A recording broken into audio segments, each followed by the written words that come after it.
What's up, everyone? Welcome to the Putback with Ian Begley. I'm Chelsea Sherrod, joined by, of course, the one and only Ian Begley and the man of the people, the voice of the people, whatever you want to call him, Knicks Fan TV's CP, the Fanchise, to react to the moves made at the 2025 NBA Trade Deadline that we are less than 15 minutes away from, guys. Before we get into it, though, everyone, a reminder to throw in your fan questions in the comments wherever you're watching. We will answer as many as we can at the end of the show during the talkback. All right, guys, let's get started with the baseline. So this trade deadline has been crazy, from Luka to Jimmy Butler, big stars getting moved around. We can talk about the Cavs as well and the moves that they're making soon. For the Knicks, however, the only trade was Jericho Sims. So it's part of a 3-team trade with Milwaukee and the Washington Wizards that included Chris Middleton and Kyle Kuzma. The Knicks are receiving Delon Wright, draft rights to Hugo Besson, and cash considerations from the Bucks. According to a friend of the show, though, Yossi Goslin, the Knicks only saved about $5,000 financially in this transaction. Ian, I'll come to you first. What's your reaction on this trade? Yeah, so Jericho Sims, pending free agent. I think he was open to a change of scenery. And Knicks, obviously, if you have a pending free agent, you're not planning to re-sign. You'd like to get something back. And so they got that in Delon Wright. And Wright will stick for now. I don't know if he'll be in the rotation. I think it'll probably take an injury or two for him to get right in that rotation. But the interesting thing there is Landry Shamet not shooting the ball so great lately, so maybe that's something to keep an eye on. But this was a deal that you knew was coming. You just weren't sure when and where, but it was pretty much set that Sims and the Knicks were going to part ways almost, I think, a week before the trade deadline. So yeah, this was something that was in the works for a bit. Jericho Sims gets a new home. We'll see how he looks in Milwaukee. Yeah, CP, what do you think?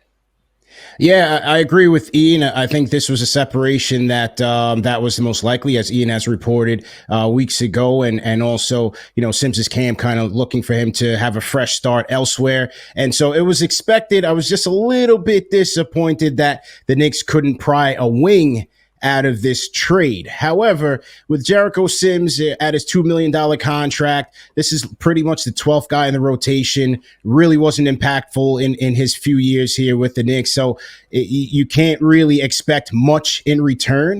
With Delon Wright, it's funny. We laud the guys who are close to a 50, 40, 90 slash line. Well, you can slash that in half for Delon Wright because he's been bricking for this entire season. However, he is a guy at 6'5" who can defend. He's been known for his steals, deflections, and on the defensive side of the ball. And so maybe a fresh start for him with new teammates and newfound chemistry would bode well for him. Landry Shamet has seemingly found his way out of the rotation right now. And so Delon Wright could be a guy when the Knicks make this playoff push. Last year, the back end of that rotation after the Knicks were injury depleted was Daquan Jeffries, Diakite. So maybe you have to insert a Delon Wright in a break glass situation, a guy who has playoff experience, and we'll see where it goes from there.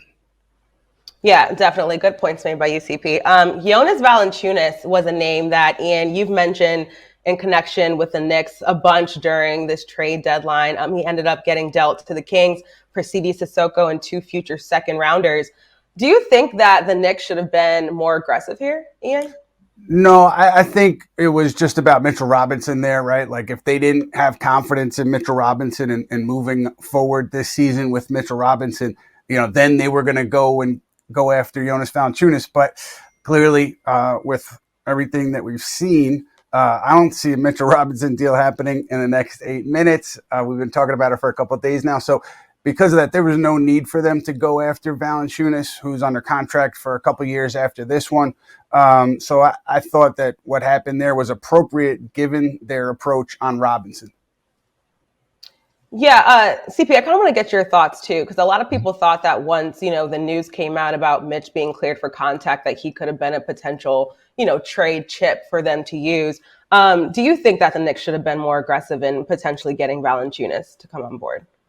No, to be honest, I'd rather them stand pat with Mitch and see what he can provide them for the second half of the season and beyond. He's a guy that can help fill a void for the Knicks, which is additional front court defense as well as rebounding. And that is Mitchell Robinson's strengths when he is healthy. And so I didn't believe that the Knicks should have went in and parted with not only Mitchell Robinson, but maybe even draft capital in terms of second round picks that they can ill afford to really part with given their depleted war chest. And so I was with the stance that they should wait, see if Mitch is going to be healthy and be able to return, and then see where it goes from there. I wasn't as pressed to acquire Jonas Valanciunas.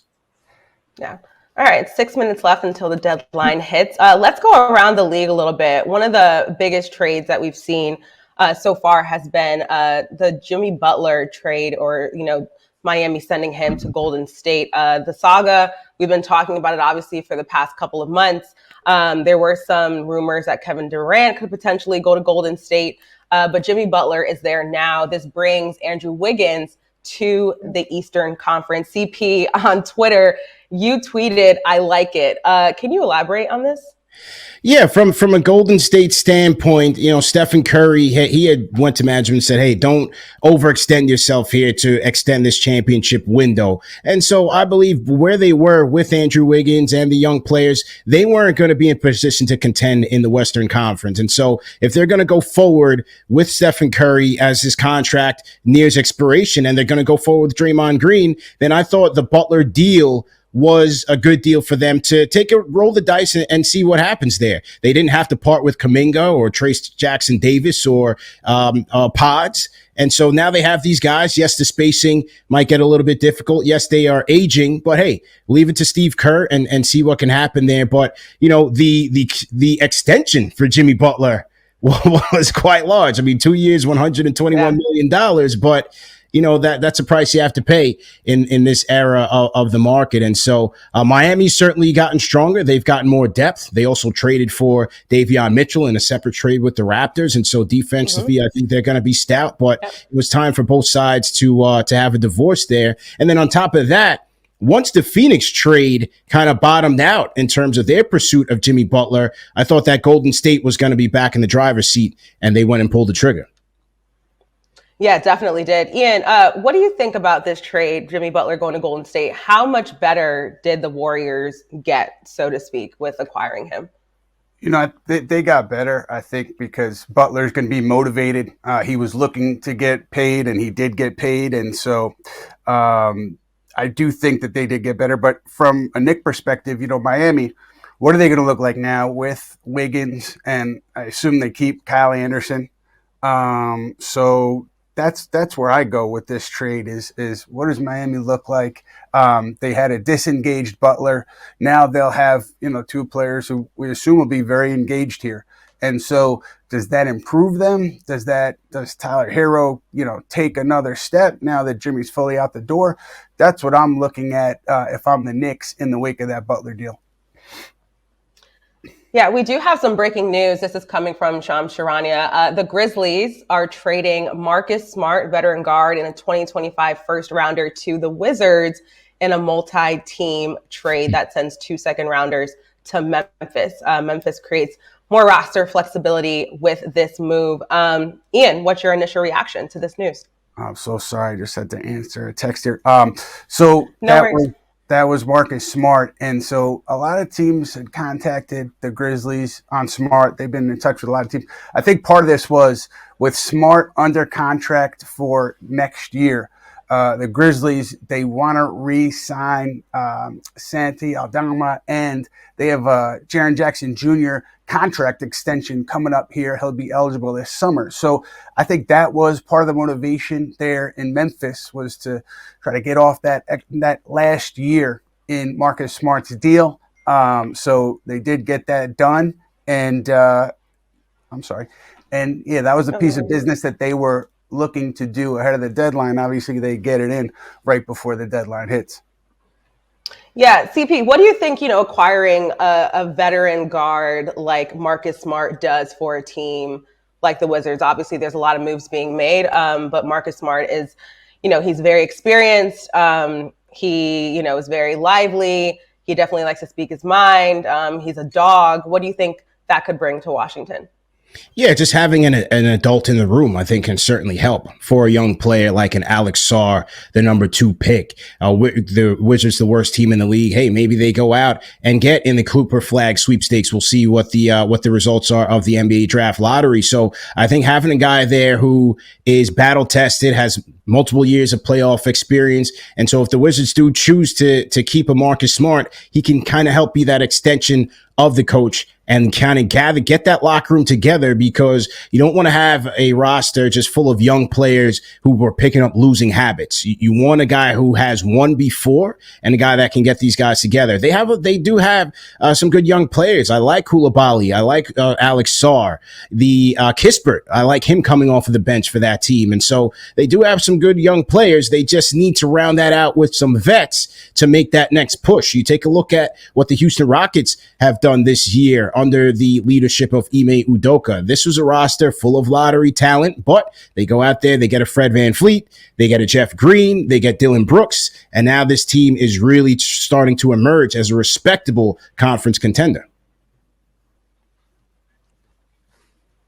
Yeah, for sure. All right, with less than a minute left until the trade deadline, Ian just tweeted that the Knicks have nothing in the works and are done for the day. CP, is there anything that you wish, or any move that you wish that the Knicks would have made before the deadline?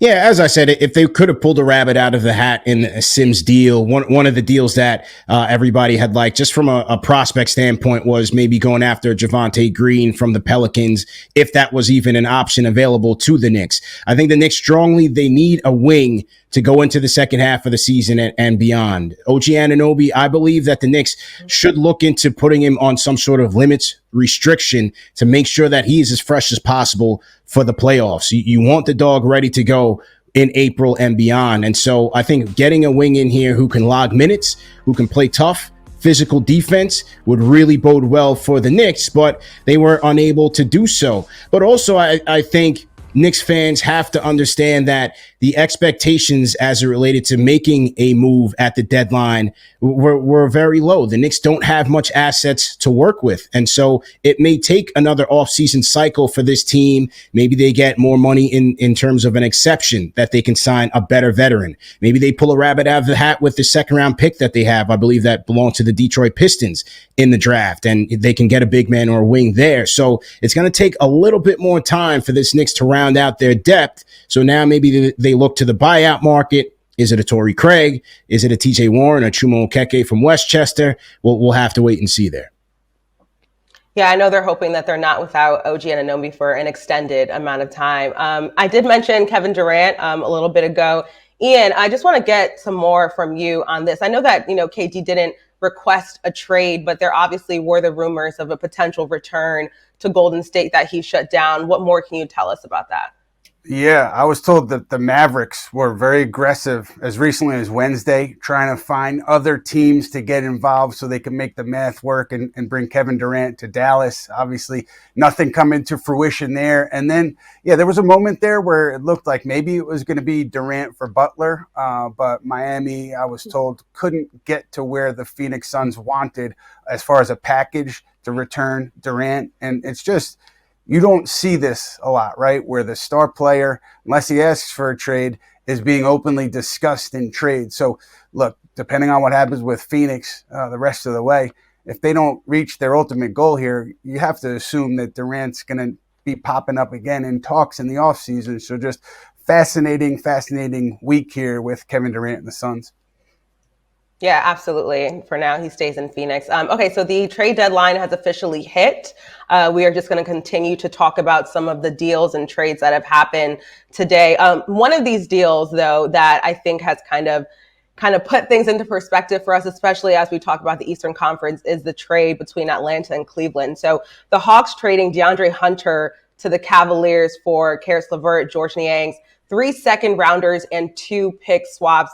The Hawks also traded Cody Zeller to Houston. CP, on Twitter, you call this a monster move. I mean, they are loading up. They're the number 1 team in the East, but now they add Hunter into the mix.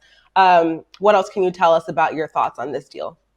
Yeah, major move by Kobe Altman and the Cleveland Cavaliers. Congratulations to them. You know, they see that even and as the number one seed in the East, you cannot rest on your laurels. They've been battling with Boston now 3 games, and they're not comfortable that they can beat this Boston team. And so they go out there, they get a premier two-way wing in DeAndre Hunter, who's having the best season of his career, coming off the bench for the Atlanta Hawks. 19 points per game, shooting close to 40% from 3 on 3.5 attempts. He adds to their size. He can play physical. If he has to get switched out on a Kristaps Porzingis, I think the Cleveland Cavaliers like how they can match up there, and they're going to be strong. This is a deep Cleveland Cavaliers team led by that dynamo backcourt in Donovan Mitchell and Darius Garland. Evan Mobley is taking a step up.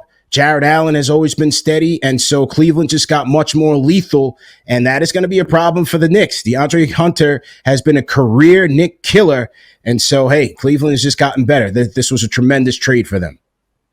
Yeah, Hunter, 3-and-D wing. He's averaging like 19 points per game, about 4 rebounds per game, 27 years old, a really great pickup for them. Ian, how do you think this trade changes the state of the Eastern Conference? This was big for Cleveland. Hunter playing really well this year. It seemed to really come into his own, and he did well against the Knicks when they played him. And so you're looking at a Cavs team that was strong. It just gets stronger. You're swapping out Niang and LeVert for Hunter, and I think that's a big plus there. And the interesting thing to me here is Donovan Mitchell and Georges Niang are close friends. I think they've known each other since high school. And so I was just surprised that Niang ended up in this deal. But hey, when you're trying to win a championship, friendships take a back seat, right? Because this was a big move for the Cavs. And if I'm the Celtics, if I'm the Knicks, I'm looking at that one and saying, yeah, this team ahead of us really got better. Yeah, a huge move for them for sure. Definitely contenders in their own right. Okay, so I'm just going to run through a few more trades that have happened. I just want to get your thoughts and see which one of these or any of these stand out to you guys. So a couple of last minutes since we started, these trades have happened. The Clippers traded Terrence Mann and Bones Highland to the Hawks for Bogdan Bogdanovic and 3 second-round picks. The Clippers also trading Kevin Porter Jr. to the Bucks for Marjon Beauchamp. The Hawks trading Cody Zeller and Houston's 2028 second-round pick to the Rockets, and Detroit acquiring Dennis Schroeder from the Jazz. The Pacers also trading James Wiseman and cash considerations to Toronto. So CP, those trades that I just listed, if you want me to go over them again, I can. Do any of those stand out to you? The Clippers acquisition of Bogdanovic for sure. You know, you add wing depth to a Clippers team that has been playing strong defensively. The claw Kawhi Leonard has come back, so he's going to elevate that team. James Harden also playing at a high level, and the Clippers look like a really stout team in the West. That could be a sleeper team. You know, we always going to think about, sure, the Lakers and OKC, obviously, but let's not sleep on the Clippers with this acquisition. Bogdanovic is a guy who you can get after it on the defensive end. He's a scrappy player. Offensively, he's capable, good passer, good shooter as well. And so that's a good move for them. Terrence Mann, that seemed to be a guy who from last year wasn't really finding a solid fit there with the Clipper team. So it seemed like he was almost on his way out. And, you know, Bones Highland is a guy who I think he's going to be a career journeyman and ultimately out the league eventually. And so that wasn't a big loss for the Clippers. You have Norman Powell, who was playing at an all-star level. So I think they just got stronger with this Bogdanovic trade. That was a good trade for them. Yeah, Bogdanovic, when he gets going from 3, he can. I'm sorry. I just heard CP Barry Bones Highland, and he's coming in hot, and I like it. CP's ready today. CP is on one today. Trade deadline, man. We're ready to go. The beard is strong. The takes are strong. Let's go.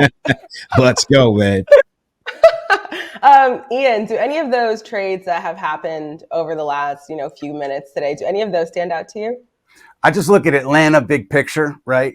Clearly, they had no interest in paying the tax with this team. And I wonder what's next there. Trae Young, his name has been floated around in, past off seasons. And are they fully committed to Young moving forward here? I know they're committed to Jalen Johnson. They love him. But the Young, I have a questions about. So that's, to me, the bigger story here moving forward is, what does this mean for the offseason for Atlanta? And obviously, I agree with CP. Bogdanovich to the Clippers, that was a tremendous acquisition. Yeah, for sure. Okay, let's get to the talk back. So we're going to answer some Knicks fan questions from YouTube now that the deadline has hit. This one is from John GNY from YouTube to Ian and CP. Ian, we'll come to you first. Are there any targets for buyouts after the deadline?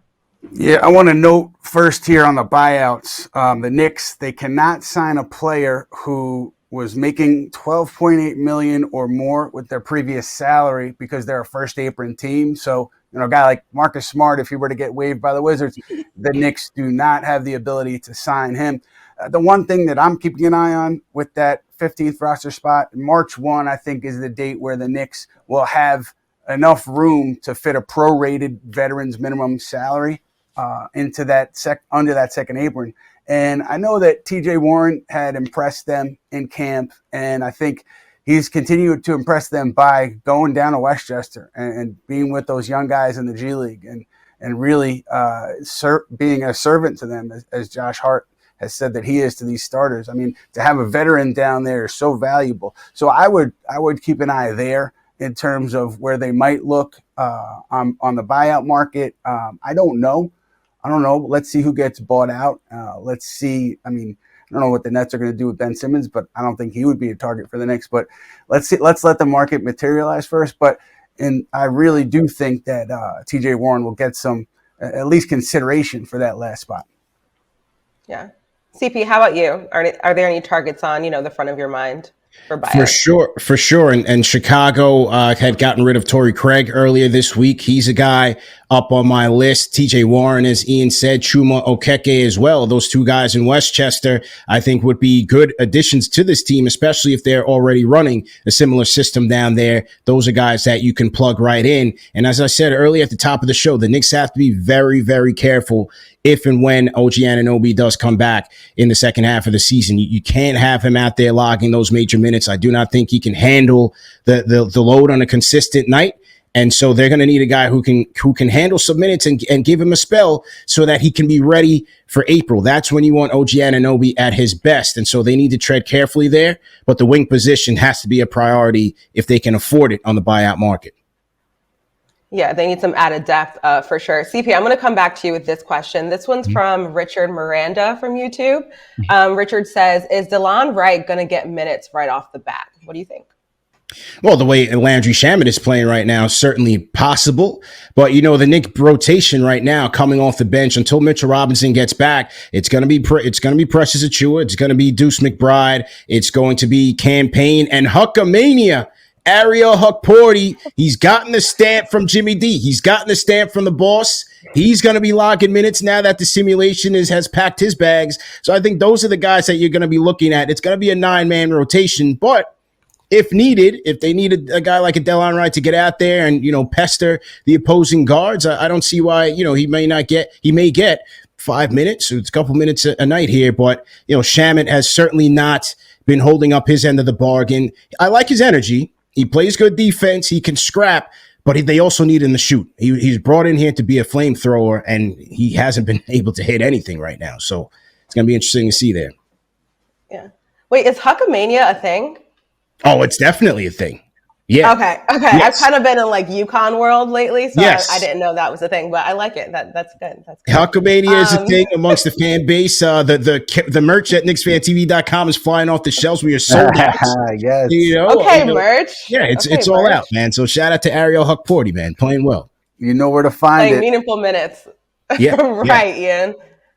Always got a plug, I appreciate it. I respect it, CP. Ian, coming to you with this question.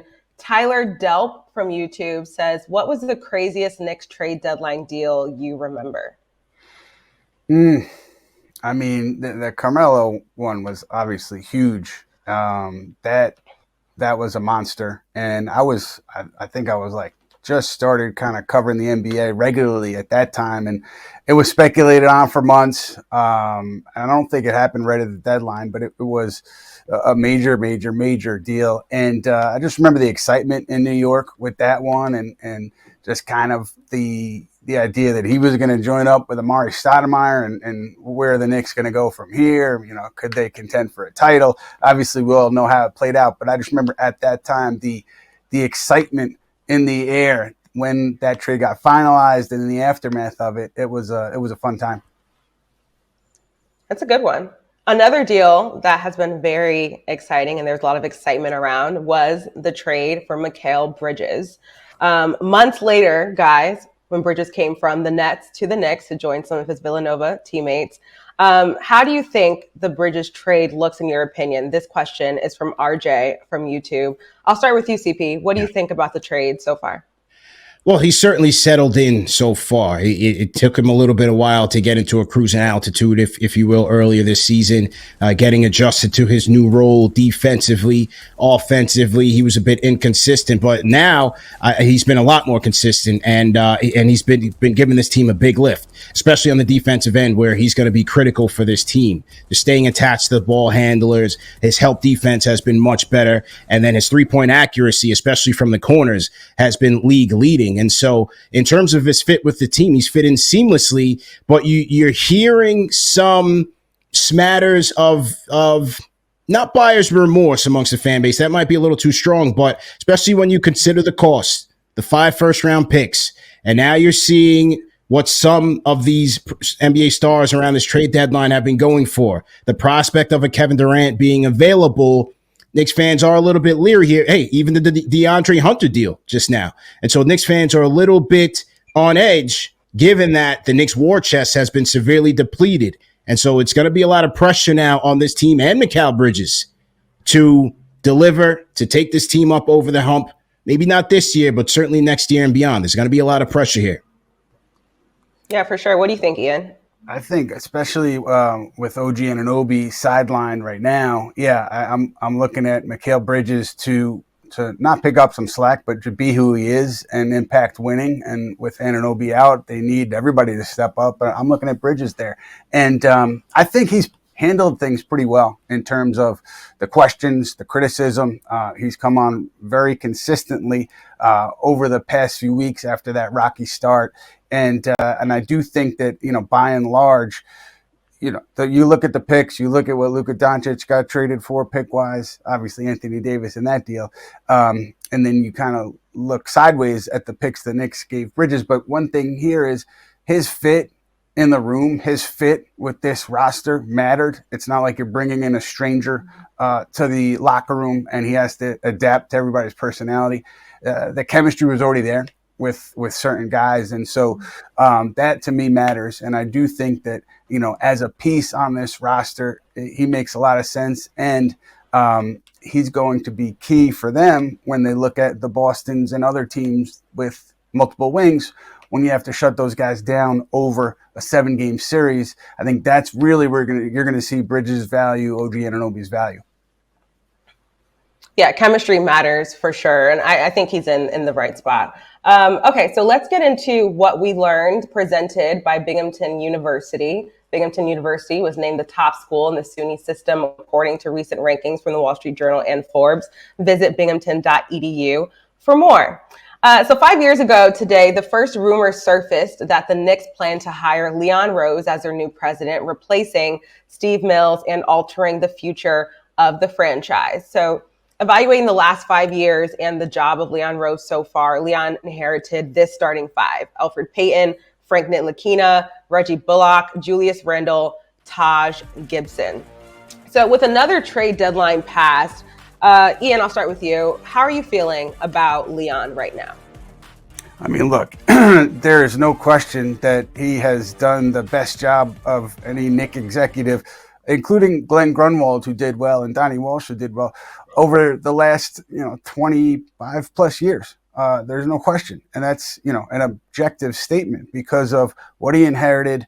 And I think, his patience, like I criticized him for not doing anything after a few drafts, at a few trade deadlines. But it's clear that he had a vision. And, just talk about Jalen Brunson alone, right? He traded off veterans that he had just signed the summer before in order to create the cap space to offer Jalen Brunson a deal that maybe no other team was going to offer him. Maybe not the Mavericks were even going to offer him a deal that was mocked in some corners that summer. And that was really an all-in moment for Leon Rose, because if things had gone sideways, his big acquisition didn't work out, I think he'd be gone. And I think Tom Thibodeau would be gone, and it would be a new regime in here, because that's kind of where he was hanging his hat. And we all know that Jalen Brunson's been better than anybody's expectations, probably outside of himself and his parents. And that move alone just really turned this franchise around in a big way.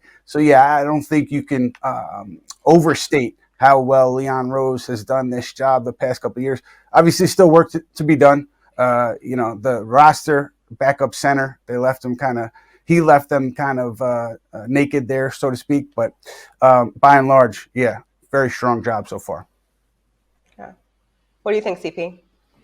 Yeah, 5 years goes by so fast. And I remember during the acquisition, I was a little bit hesitant at first because, James Dolan's history in hiring these executives just has not panned out. And so I was wondering, like, oh, man, are they trying to just be a copycat of the Warriors? Yes, Bob Myers, coming from the agency side, he had a tremendous amount of success. But is this going to work here?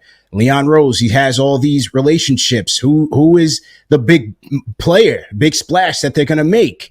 And also all the rumors about CAA and during the Carmelo era and their influence, is this going to end badly? But over the course of the 5 years, we've seen a diligent process by Leon Rose. He deserves a lot of credit for putting a team together of trusted advisors, of specialists. Brock Aller, his capologist, Worldwide West. He brings in Gerson Rosas, who has the relationships around the NBA and obviously was instrumental in bringing Karl Anthony Towns here. There's been a process, and he's been very, very good in terms of sticking to it. As Ian said, the Jalen Brunson signing, look, a lot of luck has to play into it. You have to thank Dallas for undervaluing Brunson, but for Leon Rose to go in there and bring his godson in here, who has turned into a superstar on the biggest stage, that was a major coup for the Rose regime. Chelsea, you asked Ian what was the biggest trade deadline trade that he remembers during his time covering the team. I have to say, hey, let's go back a couple of years to the Josh Hart acquisition at the trade deadline. The year before that, or 2 years before that, it was acquiring Derrick Rose with Dennis Smith Jr. and the second round pick. And Derrick Rose becomes a vital piece to the Knicks' first playoff run in 8 years. And so he's done a good job in making deals on the margins. They've done a good job in terms of managing the cap. I think they've managed their assets well. We'll see what happens with this Mikal Bridges trade. But overall, I've been saying this for maybe the past 2 years now. It's not easy the way that the Knicks have flipped this thing to turn into a true contender. A lot of teams, they go through the draft.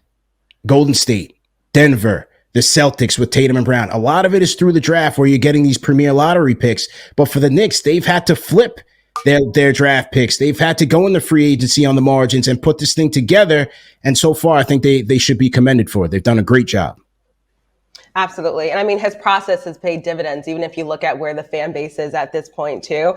I think everyone's in a much better place. This team is much more exciting to watch.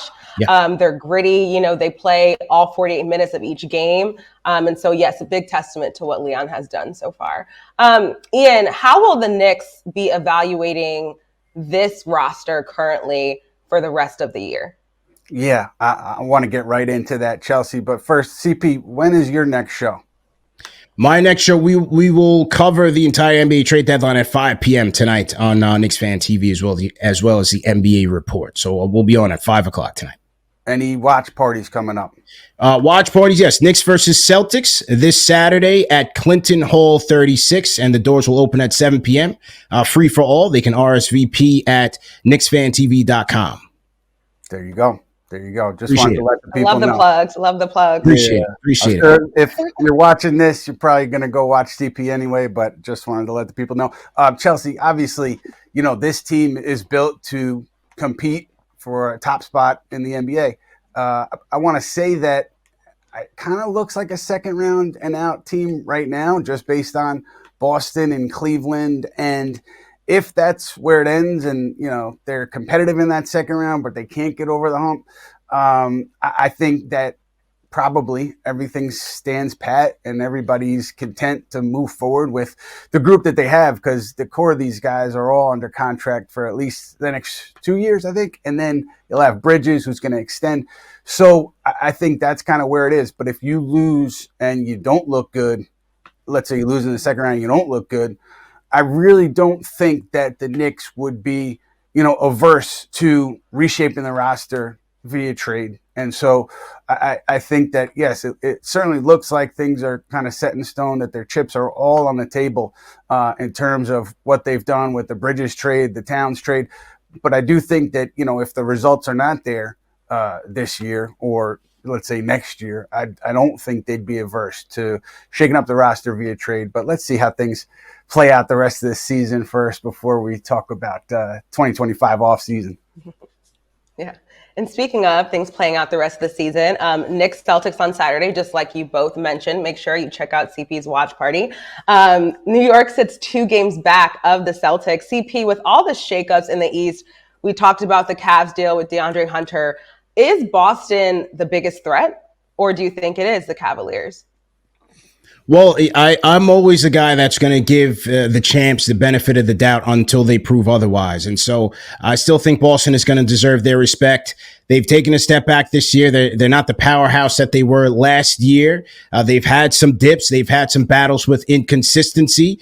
But Joe Mazzulla was on the record a few weeks ago saying, hey, they are embracing that. They're embracing that challenge, and they want to prove the doubters wrong. And so until they are eliminated, I'm still going to lean towards the Boston Celtics.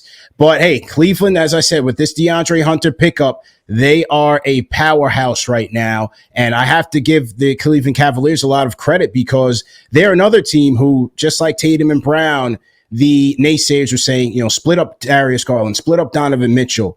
And instead of their egos splitting them apart, they came together this offseason to hash out their differences. I think that's a big reason why this team is where they are right now at 41-10. These guys are on the same page. Evan Mobley is also taking a step up, and their depth has been vastly improved.